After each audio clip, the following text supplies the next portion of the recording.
What I'm going to teach you how to do today is to crack eggs and to separate them. And you might say, I know how to crack an egg. I don't need to waste time watching a video on that.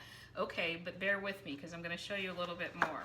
Now, the reason that you always want to crack eggs into a bowl is because eggs can sometimes be disgusting on the inside. Something kind of funky is going on. So you don't want to crack it over the mixing bowl. I've had an oops before where the mixer was on and I cracked it thinking I could handle it, and I had a little bobble and the eggshell ended up in the brownie batter and I had to throw it out. So that was a sad moment. So I'm going to crack the eggs into a bowl, and then I'm going to show you how to separate them, a really easy way to separate them. People probably do them all different kind of ways. You do the shell method where you're taking, the yolk back and forth between the shell, or maybe you have like a little gadget. I've got one in the drawer that, you crack the egg into, and then, the yolk stays in the little cavity and the white part falls through. But I'm going to show you a way that's even easier. If you can get past it's a little gross, but you'll be okay. So I'm just cracking these eggs in here so we have a good amount to start with. And thankfully they all look good. None of them look funky or have anything growing out of them. You know what I'm talking about.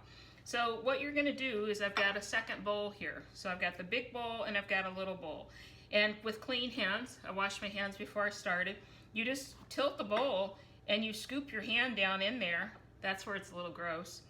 And you get the egg yolk in your hand, and I'm giving it a little squeeze because the white is trying to fall through my fingers. So I'm opening them a little bit and pulling it. That's where it gets a little gross. Just to get that extra off. And then I'll put the yolk in that bowl. And then I'll repeat until I'm done with these 4 eggs. Now, the nice thing about it is then you have your yolks ready to go for whatever you want to use them for. And the whites, as long as they don't have yolks in them, so that's called, they're clean because you don't have any yolk residue in it, you can store those in the refrigerator for a fairly long period of time, and they will keep because it's the fat from the yolk that makes them go bad. So anyway, now I have my clean whites, there's no yolks in it, and I have my yolks over here and they're ready to go. And now I'm going to figure out how to turn off this video without getting egg all over